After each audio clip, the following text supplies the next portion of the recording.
Bonjour et bienvenue à cette toute nouvelle édition d'Info.tvc, l'Express de ce mardi 13 octobre. J'espère que vous avez passé une belle fin de semaine de l'Action de grâce, que vous en avez profité en famille. Une des dernières fins de semaine où on peut profiter de l'extérieur sans avoir été trop habillé.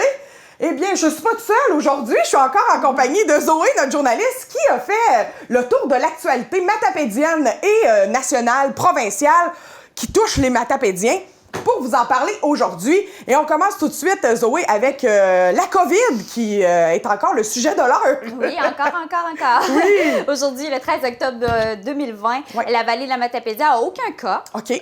Au moins, non. On n'a pas de cas dans la vallée de la Pas de Matapédia. nouveaux cas déclarés. Oui, pas de nouveaux cas déclarés, mais il y en a 2 dans le Bas-Saint-Laurent, un dans la Matanie et un à Rivière-du-Loup. Oui. Pour un total de 404 cas dans le Bas-Saint-Laurent. Oh là Mais là. pas dans la vallée de la Matapédia, comme je vais répéter, mais on a 21 cas en tout. Oui. Dans la vallée de la Matapédia qu'on a eu jusqu'à maintenant. Là. Oui.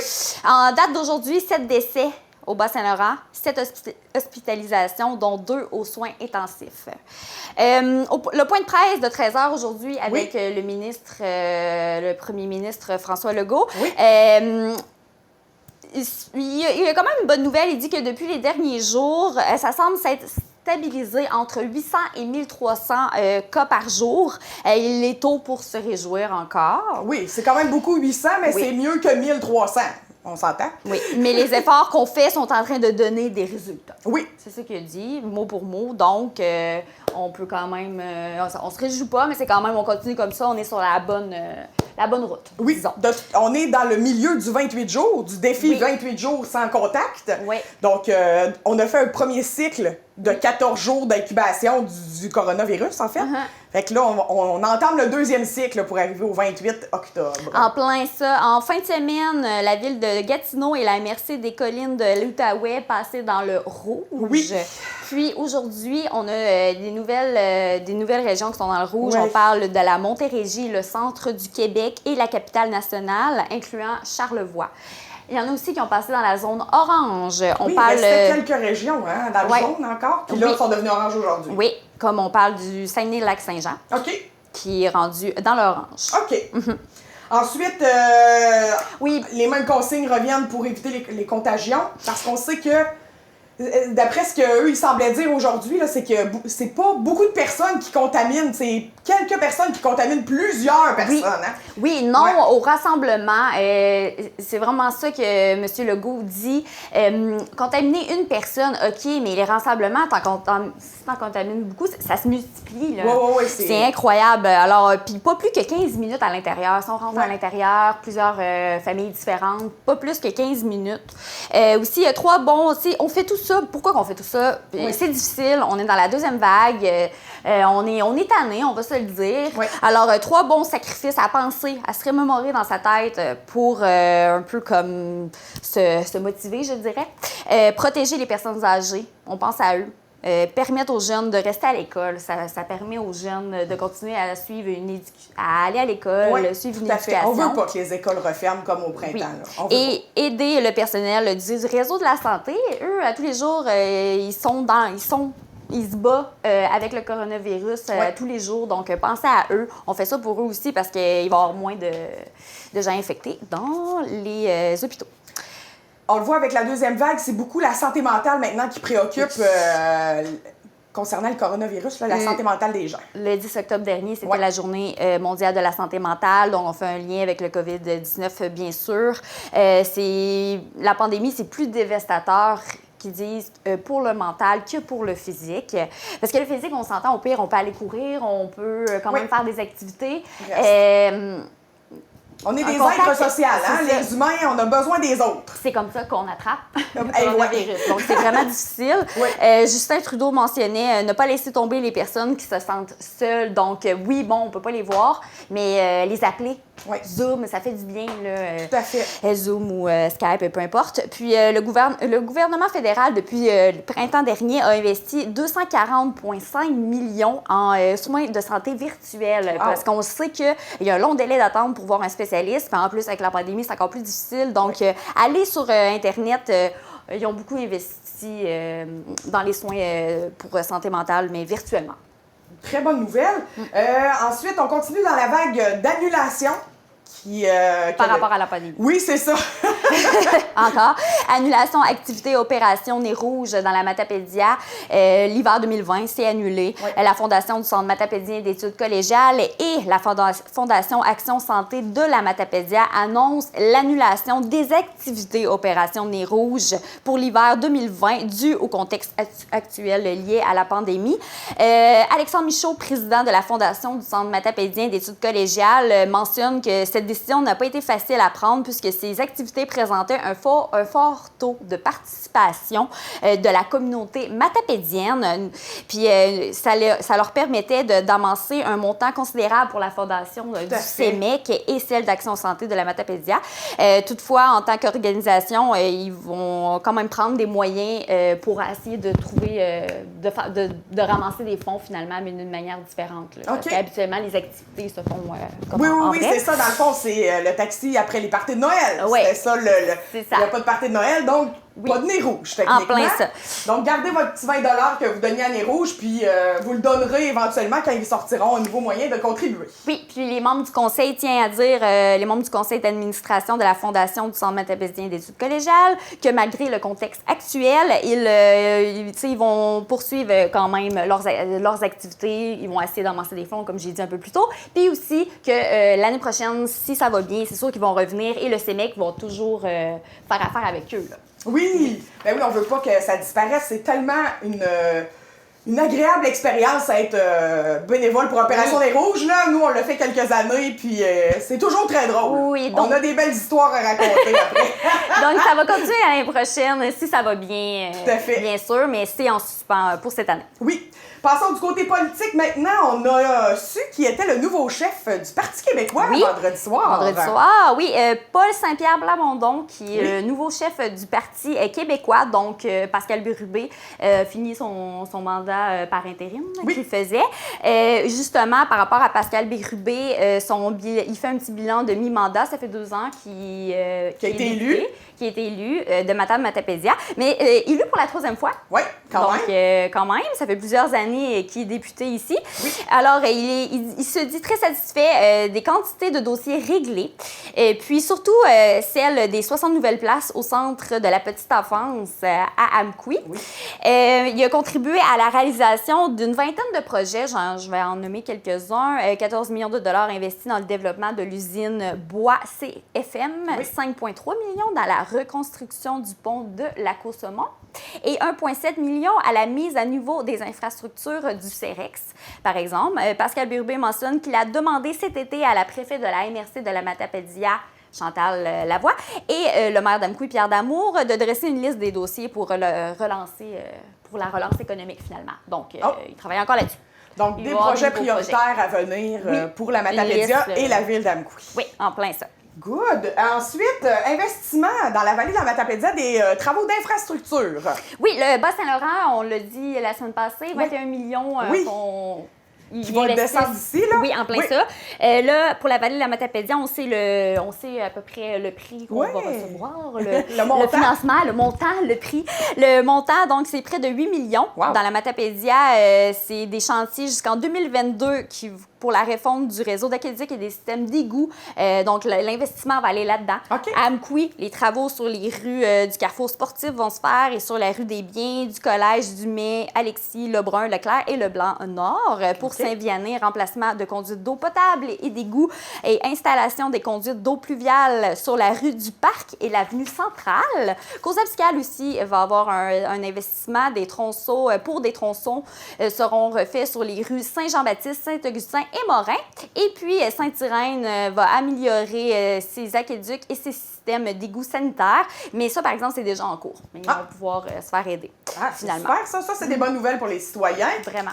Ensuite, la semaine dernière, c'était la semaine de la prévention des incendies. Le premier responsable, c'est toi. On en a déjà parlé. Mais tu veux revenir là-dessus? Oui. Habituellement, ils vont cogner à les portes. Oui, ils font du porte-à-porte. Ils font du porte-à-porte. Donc, vous allez recevoir par la poste un petit formulaire, finalement, à remplir que chaque propriétaire devront remplir, soit retourner par courriel ou par la poste. Puis, c'est une fiche, finalement, d'auto-inspection en prévention des incendies et transmission transmettre au service incendie de la MRC. Puis, vous avez jusqu'au 20 novembre pour remplir la fiche. Et si vous ne le faites pas, ils vont vous contacter.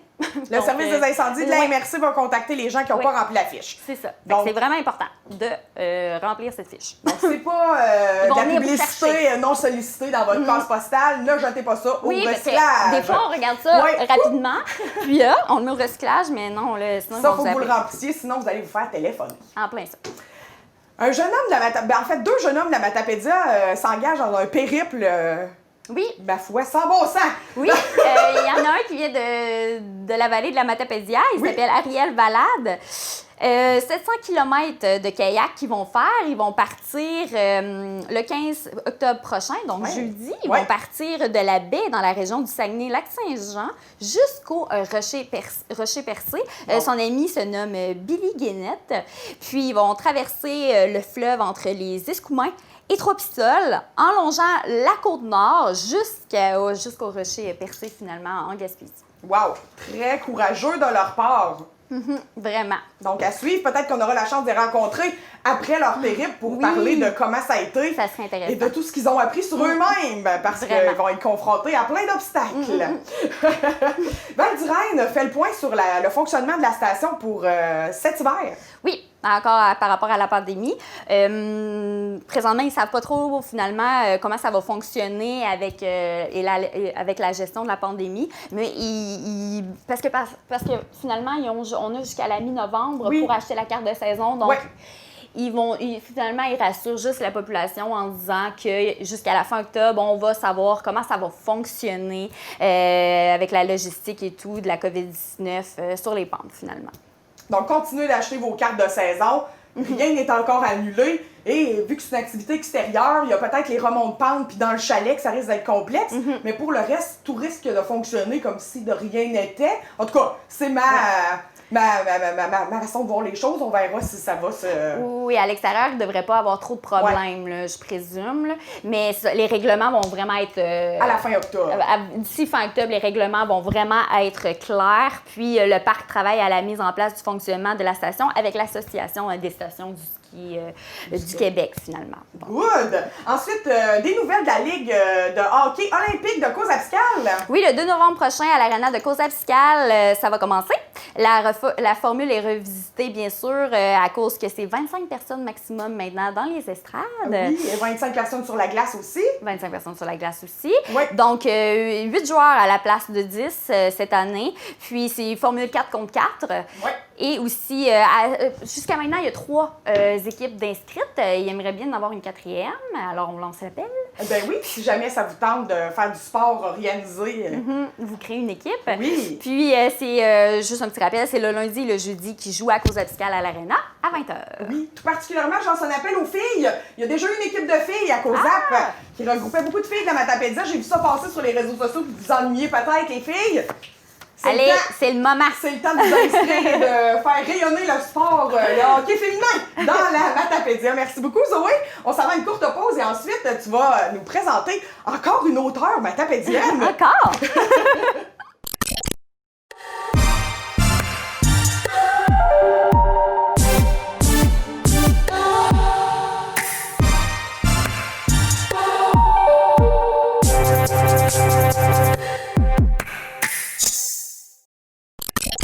Zoé, tu as rencontré cette semaine une auteure matapédienne qui écrit des biographies, des autobiographies? Oui, Dorothée Cormier-Brault. Oui. Assez connue dans la vallée, mais son mari aussi.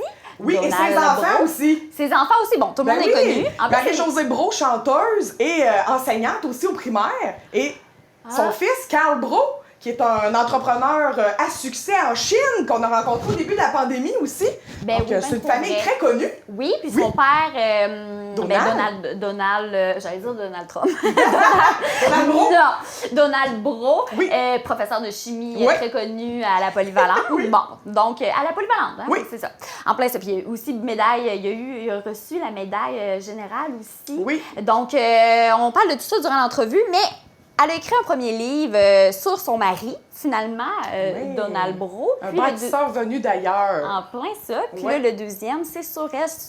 C'est une autobiographie, c'est son histoire à elle. Donc, c'est super intéressant. Tout à fait. Et petite primeur pour les gens à la maison, Monsieur Donald Brault et par le fait même Madame Cormier-Brault seront des invités de Héritage à saison 3 que vous allez pouvoir voir ce printemps sur nos ondes. Donc, si vous êtes intéressés à en savoir davantage sur eux, saison 3 d'Héritage au printemps. Mais pour tout de suite, on s'en va voir la superbe entrevue que tu as réalisée avec Madame Cormier-Brault. Je suis présentement avec une matapédienne du nom de Dorothée Cormier. Puis, elle vient d'écrire un livre. Vous la connaissez peut-être aussi en tant qu'infirmière qui a pratiqué le métier d'infirmière à l'hôpital d'Amqui pendant 33 ans, ou comme aussi la femme de M. Donald Brault. Bonjour, Madame Cormier. Bonjour, belle. Alors, juste pour mettre un peu les gens dans le contexte, vous avez écrit un livre il y a à peu près un an, le 14... Non, il n'y a même pas un an, ça fait pratiquement juste 6 mois. Vous avez écrit un livre publié le 14 février 2020. Puis, ça parlait de votre mari, Donald Brault, que les gens connaissent beaucoup aussi dans la vallée de la Matapédia, un professeur de chimie. Puis aussi qu'il y a eu la médaille du gouverneur général aussi.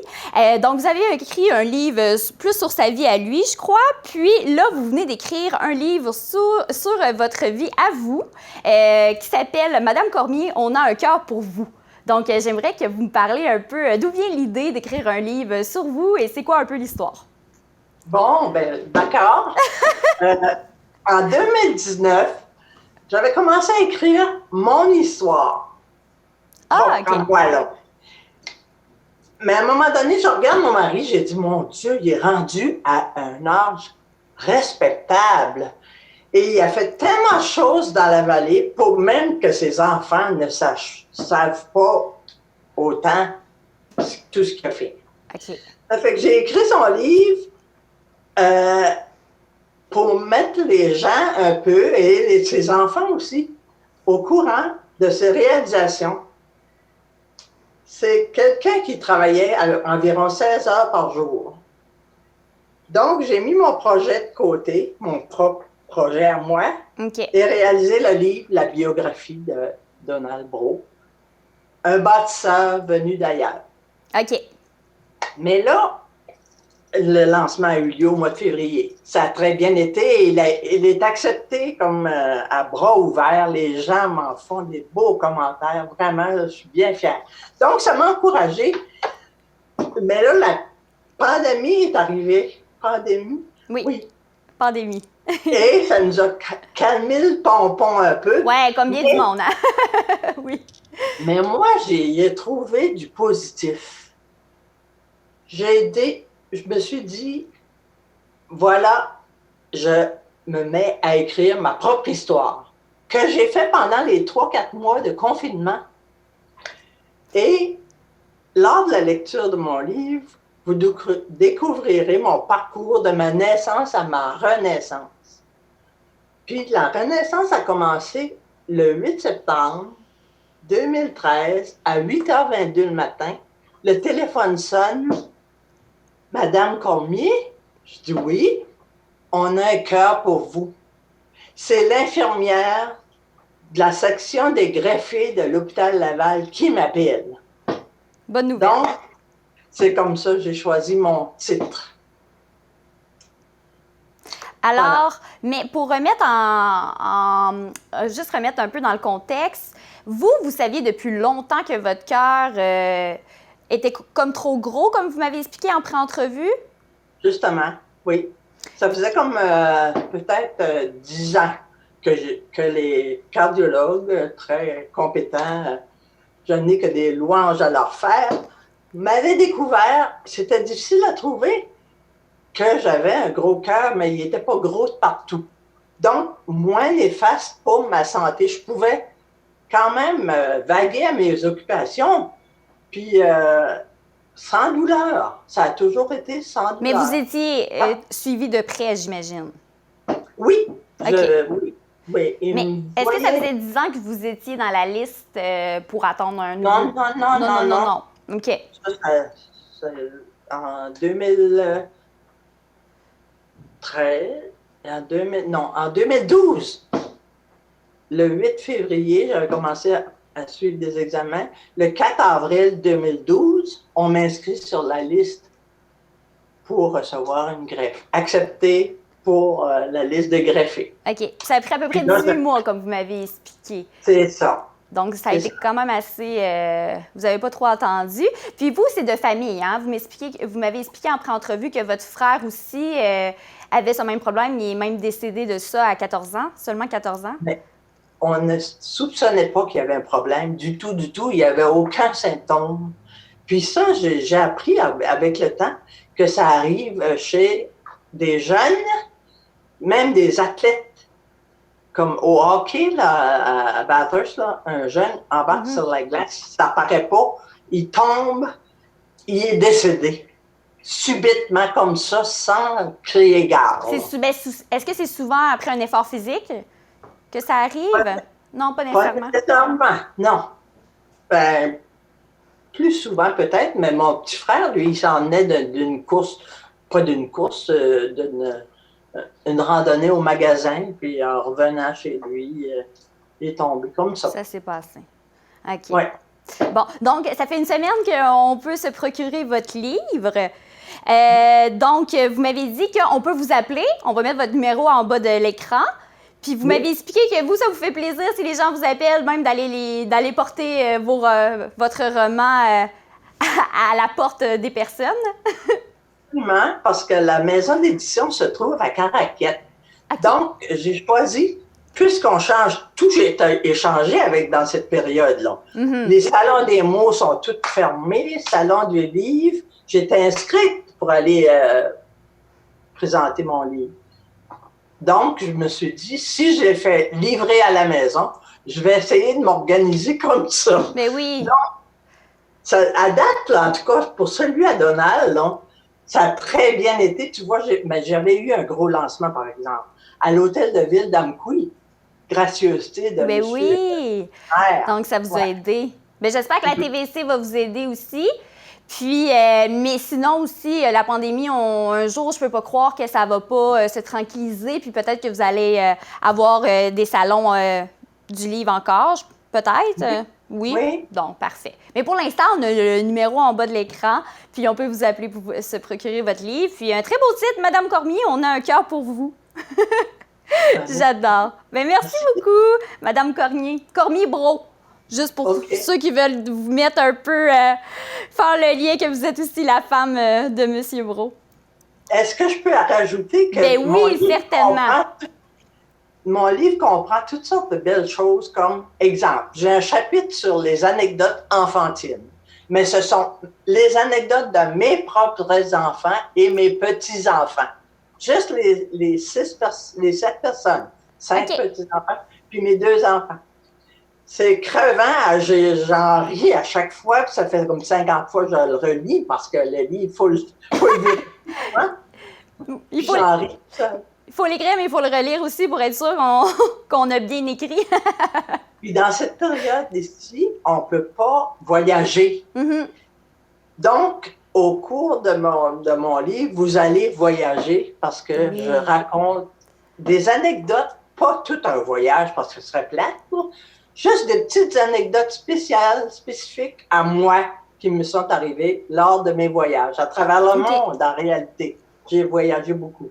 OK. Donc, c'est un livre quand même léger malgré le sujet principal. Ah oui. Là, ça fait une semaine que je l'ai. J'ai 4 personnes qui m'ont appelé déjà, qui ont acheté le livre hier ou avant-hier. Puis les commentaires sont éboustouflants. J'en reviens pas.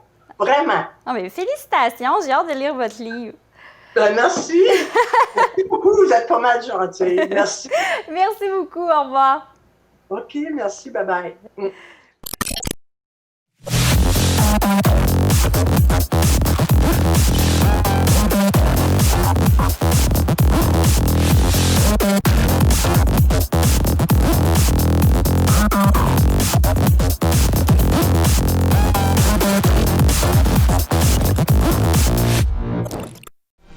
Informatique Barest est responsable de l'entretien du matériel informatique de votre TVC.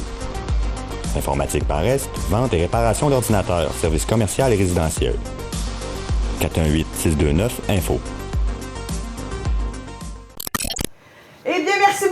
qui conclut notre émission d'aujourd'hui. Zoé, tu vas continuer de suivre l'actualité toute la semaine pour notre émission de vendredi. Certainement. Oui, donc vendredi, à ne pas manquer, info.tvc, l'édition L'Hebdo. Donc l'édition d'une heure où on couvre l'actualité au complet et aussi on rencontre des invités. Merci beaucoup d'avoir été des nôtres. Passez une très belle semaine.